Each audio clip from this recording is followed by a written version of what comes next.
Hi. Thanks for having me. Yeah, just as a heads up, this session is going to move very fast paced. So I, I would just pay close attention because it's very easy to get lost if you're not paying attention. And then I'll come on at the end and answer any questions folks might have. Sure. Awesome. Thank you so much, Dylan. Now we're going to start playing the video.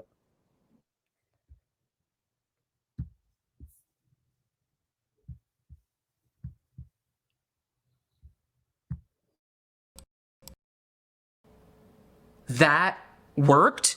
What? Well, everybody can do that. What might I use that for? Well, now I can use it to log into the Truffle Security Slack and the Truffle Security Zoom and all the applications I'm not supposed to have access to anymore. Yeah, we ran out of patience. Boil up with the cold hard hatred.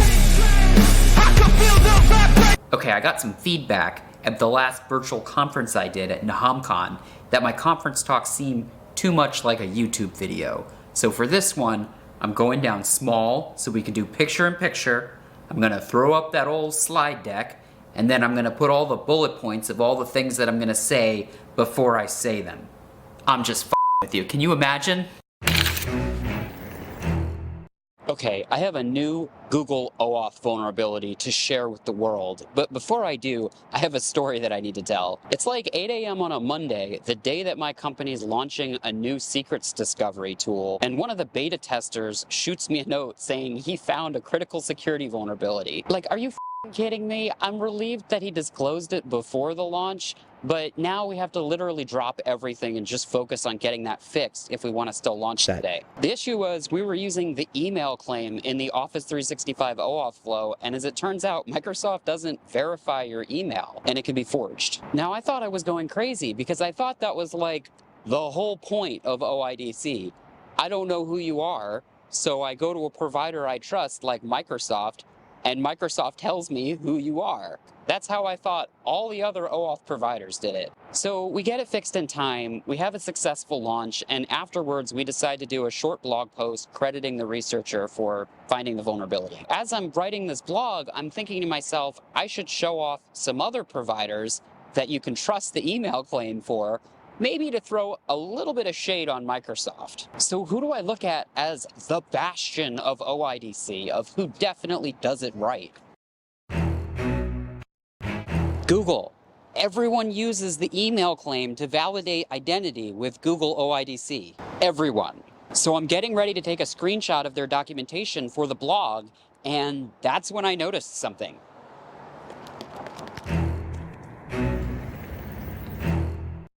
The user's email address may not be unique or suitable as a primary key. What?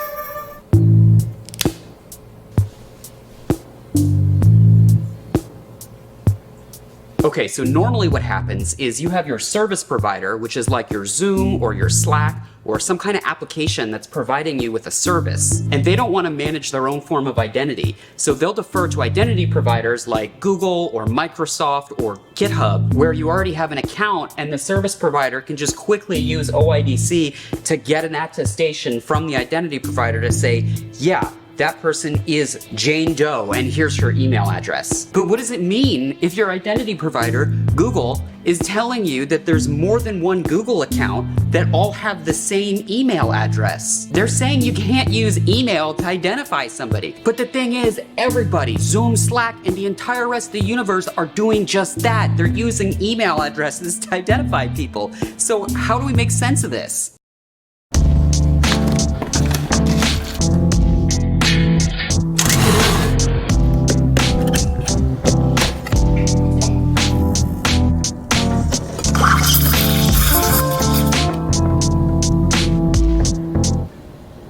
Okay, so obviously I'm not the best latte artist, but the reason for the coffee is because I'm shooting this the next day and there's like different lighting and I'm wearing a different shirt, so I just needed to show like a passage of time, if that makes sense. I also really like this shirt because it's like a low-key humble brag flex, but anyway, what we need to do is recreate what the documentation said was possible. See if we can make two different Google accounts recreate the OIDC process with the same exact email address. If we can't do that, then none of this even matters anyway.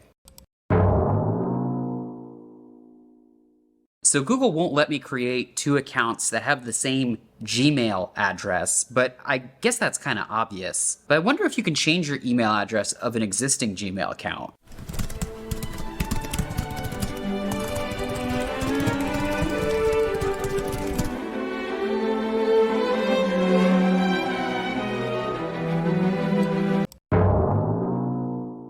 Okay, you can't do that either, but something's been bugging me. When we went through the create account flow, there was like a way to make a Google account from an existing email address. I didn't even know you could do that, but what happens if we try to do that flow twice with the same email address?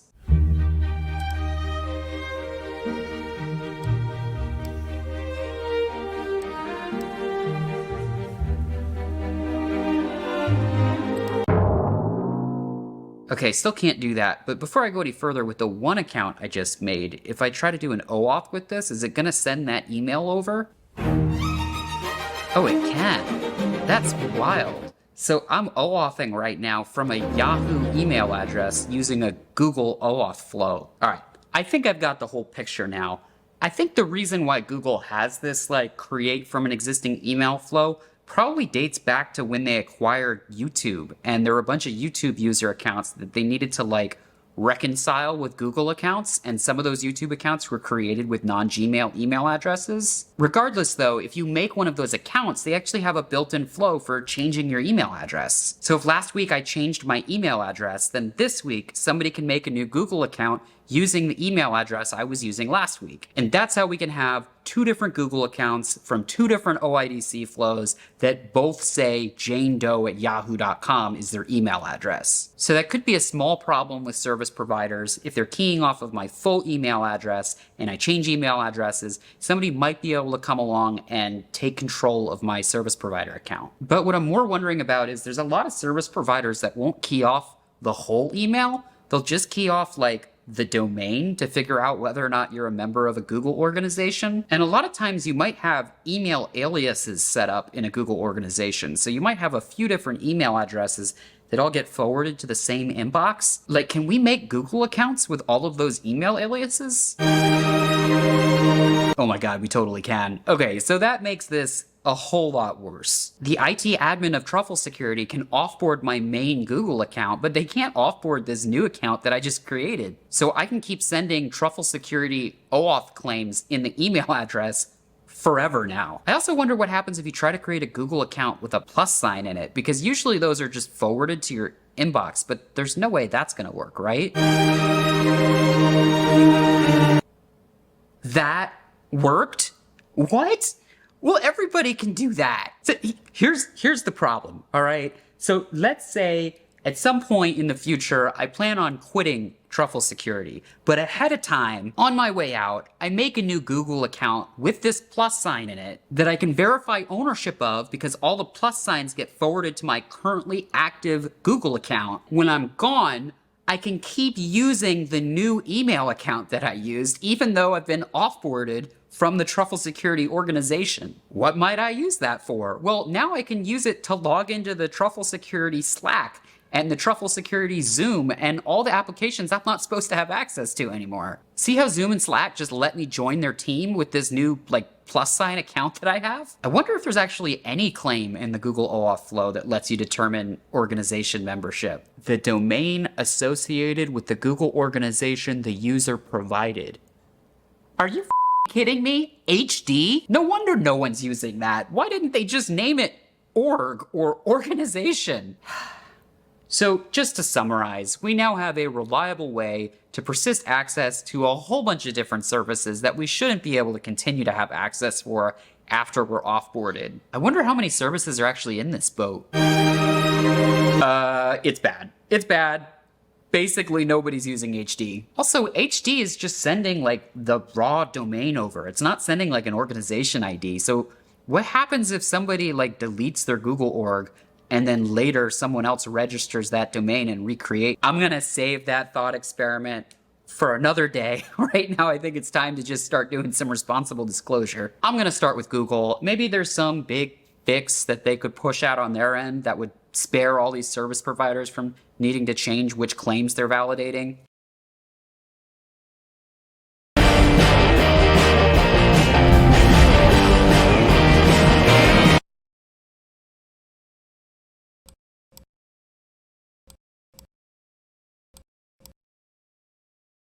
Huh. Well, that's cool, but I wonder how they're gonna fix it, though.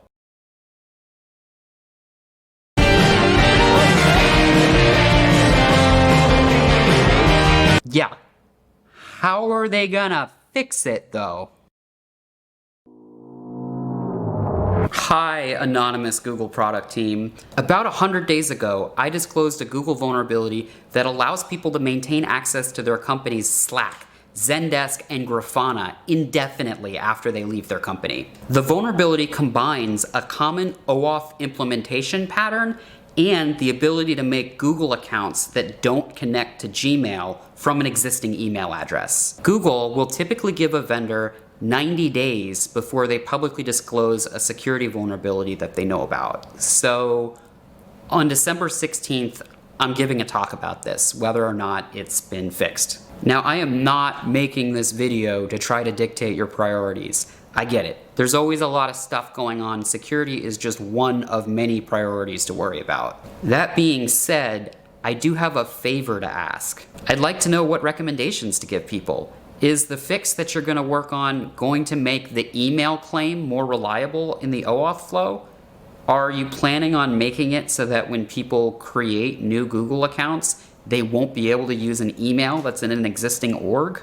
Does it make sense for me to disclose to Slack, Zendesk, Grafana, and all the other impacted organizations and tell them that they need to stop relying on the email claim? If you're able to provide any of these answers to these questions before I give my talk on December 16th, I would greatly appreciate it. And if you want to see what my usual talk style is like, you can check out my 2020 DEF CON Black Hat talk that I gave on Google Cloud Security. In that talk, I actually cameoed a Google Cloud Security engineer as part of the talk so that we could work together on the best messaging to the viewer so that everyone could be more secure together. Okay, that's all I've got for now. I hope you have a great Thanksgiving, and if you could get back to me with the answers to these questions as soon as possible, I would greatly appreciate it.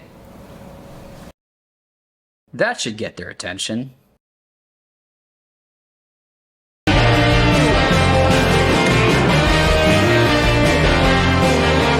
Nothing. Not a single word back. And just to break the fourth wall a little bit here, this is why I'm giving this talk in the first place. Google took responsibility for the issue, but failed to remediate it in a timely manner, or even really state how they're going to remediate it. So what happened next is I just kept disclosing to a few of the larger downstream vendors impacted, like Zoom and Slack. Hi, if you're seeing this video in November, it's because your application is vulnerable to a new type of Google OAuth attack that allows people to continue to log in indefinitely to your application after they've been removed from their Google organization. But see, this is why sometimes I have issues with bug bounty programs. So Slack basically replied saying, you're already able to make a Slack account with a magic link sign-in flow. And so switching to the HD claim won't help make things any less better than what their Magic Link problem already has for them. Now, the Magic Link feature has its own track record of issues. A lot of people have pointed out that all of the email to create support desk features out there will actually allow you to join random company Slacks. So to me, this is kind of like Slack saying that you shouldn't get a tire alignment if your brake pads need changing. You have to fix both. That doesn't, whatever. Look, the main thing is the bug bounty ecosystem has basically created an environment where researchers have a very heavy burden to convince a company that they have to care about anything. And I get why it turned out that way, because like so many submissions to bug bounty programs are just junk, and the triager on the other end just needs to get through them all. But the thing is, like, I don't really care about the bounty. Like, I just sent this to them as like a courtesy, as like a heads up, hey, this talk's gonna be public soon. And now the bug bounty can create like this weird dynamic if I talk about the bug, because like bug bounties are supposed to be private unless the company like gives you permission to talk about it. And it's like, so look, let me just talk directly to the Slack security team for a minute. I'm sorry if explicitly mentioning Slack causes a headache for y'all. I am maybe a little bit glad that you chose to not fix the issue, because it does make for a really good example that I can point to when I explain the problem. Could I send you like a pizza or something? Could I send pizza to the Slack security team? I do feel a little bit bad about singling y'all out in particular, but it's gonna make the talk better.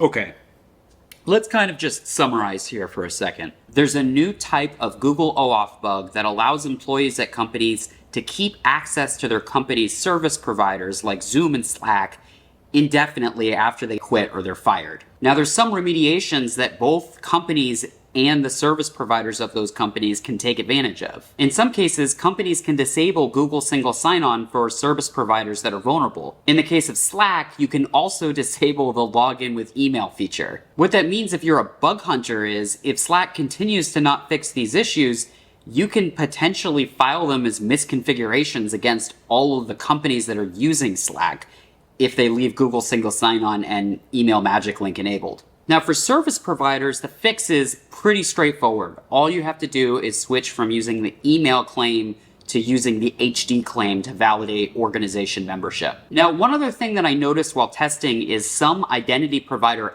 aggregators like Auth0 actually were not only not vulnerable, but all of the companies that used Auth0, like OpenAI, for example, were like among the only ones not impacted by this vulnerability. So if you're a service provider, you could consider switching to an identity provider aggregator that will just handle all your OAuth configurations for you and ideally have all of these problems, whether it's with Google or Office 365, just handled for you. Now, there's one other piece that I haven't quite touched on yet, and that's that certain support ticketing systems have like an email to create a support ticket flow. And ticketing systems like Zendesk or Jira can actually allow companies to use their own domain for that email flow. So in certain setups, those features could actually enable a completely external attacker to create a Google account using that email to support ticket flow, and then they can actually start logging into your company's service providers with like no initial access.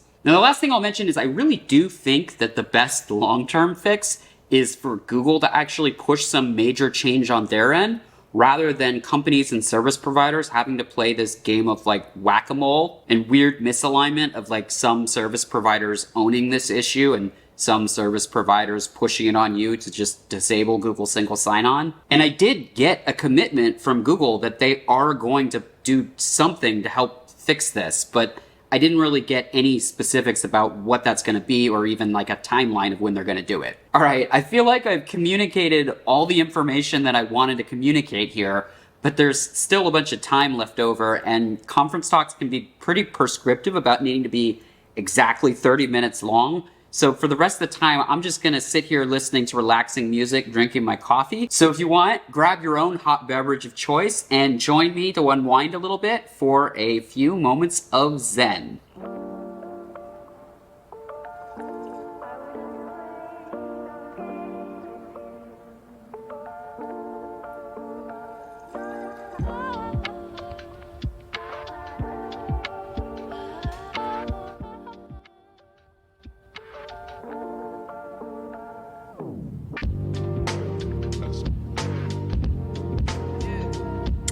Hey everyone, thanks so much for attending.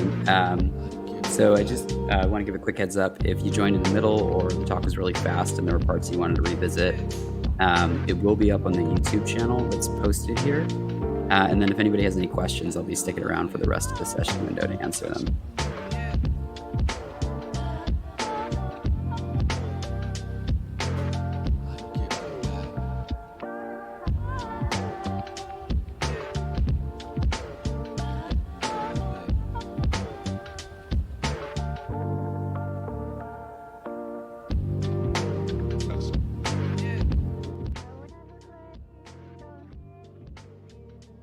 Hi people, if you have any questions for Dylan or if you want to let him know how amazing this was, head on to the chat section or the Q&A section.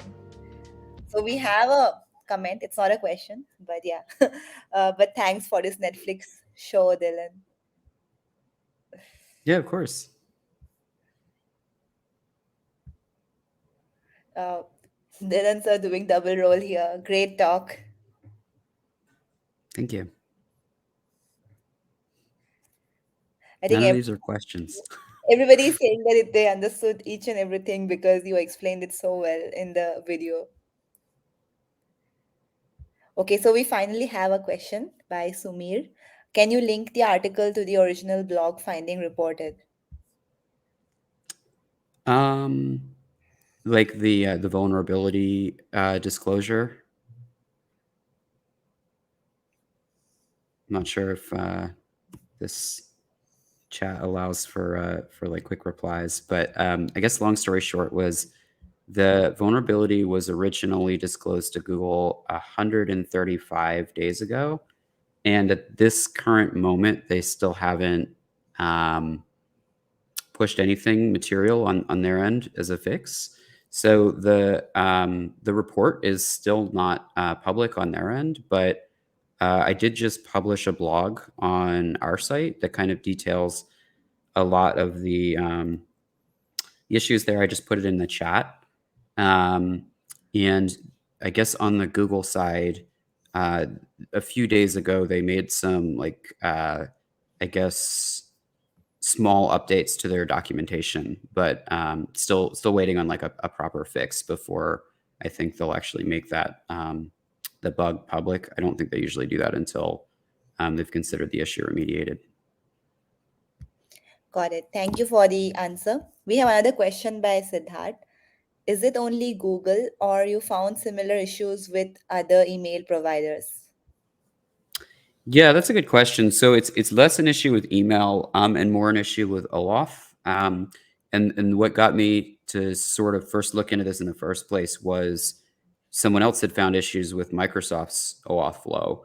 You could complete like a login with Microsoft flow without actually having your email validated by Microsoft. Microsoft lets you just fill in your email and settings, and then it would just send that email along without actually confirming it belonged to you. So that created problems for everybody that used login with Microsoft. The thing is, proportionally though, there are fewer login with Microsoft buttons out there than there are login with Google buttons.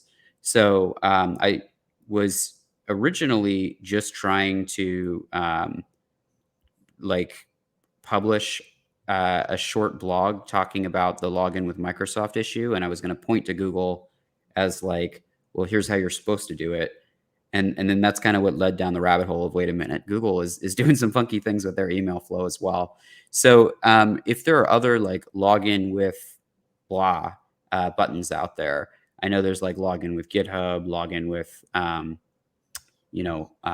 few other different providers. It's possible that those claims might have some wonky things going on, but I didn't really look into them. I only really looked at Google. Awesome. I'm not sure if this is a question, but some additional vulnerabilities to look into OAuth rather than open redirect. Yeah, absolutely. So basically any service provider that has like just-in-time access. So what I mean by that is basically Slack, you don't have to, if you're an admin of Slack, you don't have to like create an account for every single person. Instead, you can set it up so that anybody who like can successfully OAuth in from your domain gets like a just-in-time account created. And so any service provider that has like that just-in-time access and login with Google is one that you should definitely look into. And I'll just say anecdotally, most of the ones that I looked into were vulnerable. Awesome. So we have another question by Manuel, and the question is about your YouTube channel. What other topics do you cover in your YouTube? Yeah. So I guess it's just a little bit of context. Truffle Security is a company that I started that focuses on like open sourcing security tooling. And it has a more specific focus than that. Usually it's focused on like finding API keys and tokens where they shouldn't be. So people posting those either on GitHub or on NPM or some other places where like companies like accidentally leak them out. So a lot of the content is focused around that. It's around announcing launches for new open source tooling and all of the cool research that we've done with that tooling to find API keys. But sometimes, because I am just a security researcher at the end of the day, I'll put other stuff up there that's just general security content, not necessarily API key related. Got it. Thanks, Dylan. Another question by Samson that says, other than Slack, what other domains are we looking at here? Yeah, so Slack is a big one just because of the impact. Being able to continue to log into a company Slack indefinitely is a pretty big deal. But Zoom is also impacted, so you could continue to join a company's Zoom after you've left. And there are a long tail of applications from there. I guess if you just think about applications that allow you to join the org with the Google login, it's probably easier to list the ones that are not impacted than it is to list the ones that are impacted. Got it. So this is a question about Truffle Security. So what new thing is cooking at Truffle Sec? Yeah, I mean, we'll have a bunch of open source launches this coming year, actually, some really fun ones. So just keep your eyes on our GitHub, our blog, our Twitter, and our YouTube, because we'll announce it loudly when we push them out. Somebody had also called out the Chrome extension in the chat. So one limitation of that Chrome extension is it was kind of built on an old version of TruffleHog, and so that's hopefully an exciting launch that we'll get out one of these days, is upgrading it to the new version of TruffleHog, since it's a few years dated at this point and could really use some love. And then there's a question that says, what's the TruffleHog extension used for? TruffleHog is a tool that finds like API keys and passwords where they're not supposed to be. And so what the TruffleHog extension will do is it'll just tell you if the developer accidentally, or sometimes intentionally even, embedded like a password or an API key on the page that you're browsing. Okay, another question. Internships at TruffleSec. Many students here are interested. Our company is pretty small at the moment, so it's probably a little early for us to bring on interns, but at some point I would love to. We're probably only about 20 or 30 people big right now, but in the future, definitely, I will make sure that we announce that publicly when we are ready for that. Any kind of job opening. Next year, we are definitely going to be hiring mostly engineers. So we'll definitely publicize that on our job board when we open those up. Lots of exciting stuff happening next year. So another question by Akshat. Your preferred approach to exploit this? Yeah, I mean, I think ultimately I wouldn't like, I'm not a red teamer, but it's easy for a red teamer to take advantage of this. So like if you were working as a red teamer, either an external red teamer or an internal red teamer at a company, and you got some kind of initial access, like maybe you got access to someone's laptop, you could use this to then create an account and then stay inside all of their applications like forever. Like there's nothing those admins could do to delete that account after you created it. And for any little app that has the login with Google still enabled, you'd be able to just keep logging in. So even after they took the laptop back and they wiped all of your access, this would still allow continued access. So That's like, if you're thinking about like how this could be abused from an attacker perspective, like a red teamer could certainly do something like that to keep access after they got an initial access. But the other big area for concern, and this is less, how a security professional would use it, but just generally, because I think the problem is relatively easy to understand and relatively easy for non-technical people to like complete these steps and create this account. I think companies need to worry about just disgruntled employees in general, like people who might not be happy with their current company and might want to just give themselves like forever access to the Slack, even after they get fired or they're offboarded. So those are probably the two biggest areas I could see this being exploited. I wouldn't say I prefer either one. My preference would be that this issue not exist at all. But the reason why, I've kind of decided to make this public is because it's just been so long since Google's been notified it, and they've had a lot of time to remediate. And the hope is that the extra pressure of the issue being public will push them to actually push some change on their end. Yeah, definitely makes sense. So a follow-up question is, do you think the severity assigned by Google was correct according to the impact? Any opinion on that aspect? I tend not to weigh in on severity because I think a lot of the systems out there that try to, I think severity at the end of the day is a subjective thing. And I think there's a lot of systems out there that try to make it objective.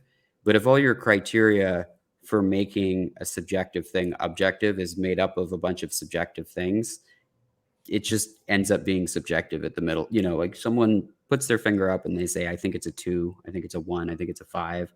So I think it can mean different things to different people.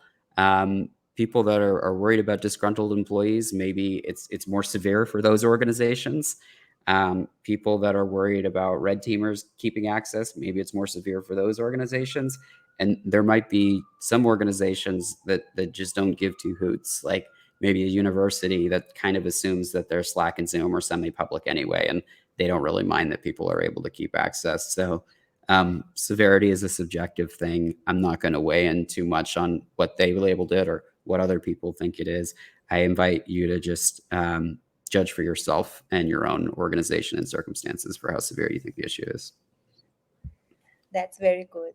So this is another interesting question. How to audit to check if anyone misused it in the past? That's a challenging one. What you would probably have to do in the case of Slack, for example, would be go over to the members list of your Slack and then export all the members, and then go over to your Google organization and just cross-compare and see if you have any extra accounts that might be in the Slack that aren't in your Google organization. I think that'd be a pretty comprehensive way to handle Slack, but that sometimes can come with challenges because sometimes people are invited as guests to Slack, and those people might also show up in the members list, and that might lead to some challenges. Maybe if you paid attention to the domain and you said, well, if the domain matches our domain and also you're not a member of the organization on the Google side, then it's almost certainly this form of abuse. Yeah, thank you so much, Dylan. Another question. Aside from Oauth, did you have any popular hacks or stories like this which were not fixed in time and were exposed? Yeah, so back in 2020, I was doing a lot of work with Google on Google Cloud issues. The thing is, like, the difference between a vulnerability and a product that's designed to function a certain way is sometimes a matter of opinion. And so when I had submitted like a bunch of things that I thought were issues to Google's bug bounty, including the ability to take like a certain level of access in Google Cloud and turn it into full admin level access, Google had replied saying like, this is working as intended, and it's not a vulnerability. So then I told them, okay, well, I got that issue accepted at Black Hat, the most prestigious security conference in the world, and I'm going to talk publicly about it. After I told them that, then they revisited the vulnerability, opened it back up, decided to fix it, and then announced it as their best vulnerability of the year. So it's not uncommon, and I don't blame anybody over at Google or any other organization for those decisions. Like oftentimes it's hard, like sitting on the other side of it. Like I've also been a bug bounty triager, and I've worked at some pretty large companies that have ran some pretty large bug bounties, including Netflix and Salesforce. I was on those security teams in a past life. It can be tough, like just getting a huge volume of submissions, and a lot of them are junk, and you need to get through them fast. And some of them might be like detailed and actually really important, but sometimes you can make mistakes or overlook things, or sometimes it can just be too much, and you need to prioritize and pick the ones you think are most important. And again, like that's a subjective thing. So I guess the long story short is yes. I probably have a long career of examples like that. Usually speaking, I don't like to do this kind of thing if I think the company is small. So for example, I remember seeing somebody's talk where they were picking on one of the scooter companies. And I'm like, that scooter company is 30 people big. Like they don't have a security team. They don't have a lot of resources to fix these problems. It just feels unfair that this like really accomplished security researcher who works for $1 trillion company is going on stage and picking on them. But when the table's flipped, when the vulnerability exists in $1 trillion company, and you've given them ample time to remediate it, then at some point, I do think the ethical and responsible thing to do is to go public. And Google also follows that same guidance as well. They've written up, if they find a vulnerability in Microsoft, for example, after 90 days, if Microsoft hasn't fixed the issue, they'll actually go public with it. And they have done that in the past. Yeah, that makes sense and very cool answer. So this is a beginner question. Don't know a lot about Oauth. So can you suggest how to start looking for Oauth issues on the target? Yeah. So first step of not knowing a lot about OAuth is probably just to brush up on the basics about what it is. So Google or OAuth in general at a high level is meant to solve the problem of I want users to be able to log into my application, but I don't want to handle figuring out who they are. So instead, I'm going to go to somebody I trust, like Google, who's already got an identity for them, has already figured out who they are. And I'm going to ask Google, who is this person? And then Google is going to say, this is, Jane Doe at yahoo.com. That's the problem that OAuth OIDC in particular is meant to solve.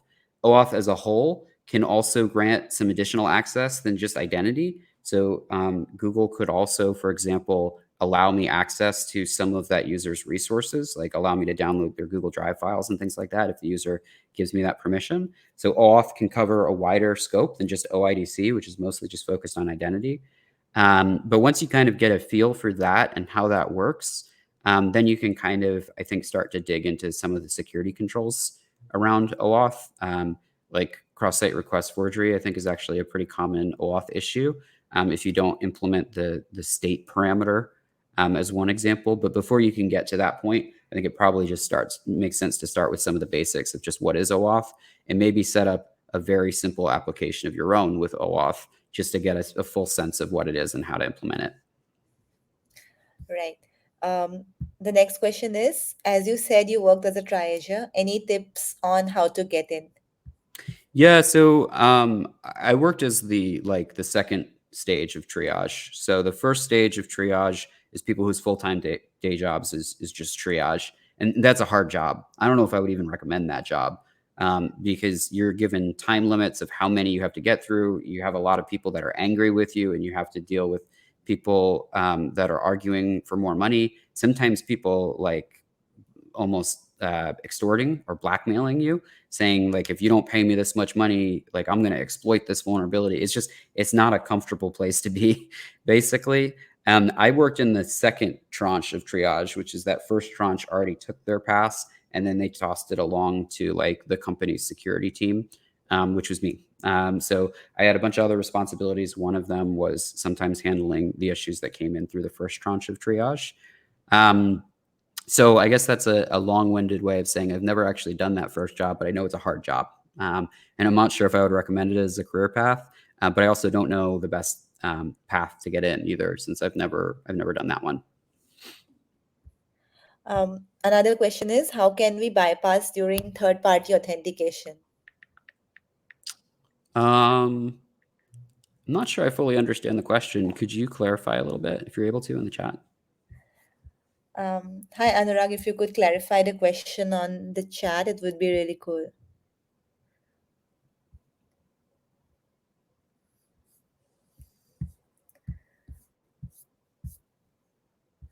So until then, we have another question. Any AI predictions in cybersecurity? Yeah, so I mean, if people aren't on this call already using ChatGPT as part of your every day to day, I'd say you're probably falling behind. Like I use it heavily every day. I think most of the engineers I work with use it heavily every day, and I think it's also, if you're able to, probably worth the $20 a month to get the better version of ChatGPT than the free version of ChatGPT. You can use it to bounce ideas off of. You can use it to ask it about OAuth.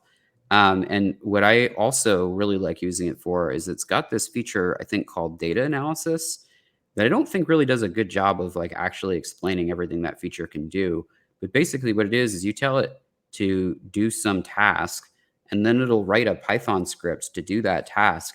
And then it'll run that Python script in a virtual machine to do that task, and then it'll return the end result to you. And so you actually do a lot of security related things with that. You can do a lot of general things with that. Like I've uploaded images and asked it to OCR the images inside the VM. I've asked it to, analyze large CSVs. I've asked it to parse PDFs, and it's capable of a whole lot. I think the key is just understanding what its limitations are and understanding that it's just a tool and it can't do everything. And if you don't get a desired outcome, not give up, just keep working with it and see if you can get there. But yeah, I don't think it's a perfect tool. I don't think it's going to replace us anytime soon, but I think it's a tool that augments what a person would otherwise be able to do. And the people that are using these AI tools, I think are going to shoot past the people that aren't, just because it makes people like so much more capable. That's so true. Thanks, Dylan. So another question is, I just tested account creation using this on one of the OAuth providers, and the account was created successfully. What are the next steps to verify the issue, as I do not currently work for any organization and have no way to test? Yeah, so I mean, you can make a free Slack organization. I think you can make a free Zoom organization too, and then set up how to log into that Slack, and then use your new account to log into that Slack. So that's how I tested it with like a free account. Not every provider out there offers free accounts though, and that's a limitation on me as well. I wasn't able to test every provider out there because a lot of them are paid services. So I'd almost flip that on its head, and I would say you can get an advantage over other bug hunters if you're willing to pay a little bit to get an account on some service provider that otherwise costs money, because most bug hunters are not going to go that far. But that gamble could be worth it. If it costs $20, $100 or something like that to get an account, and you're talking about potentially getting, $500 back, that could be a worthwhile trade-off. Definitely. That makes sense. So I think that's all the questions that we got. Thank you so much, Dylan, for that lovely video. And thank you so much for patiently answering all the questions. Thanks, everyone.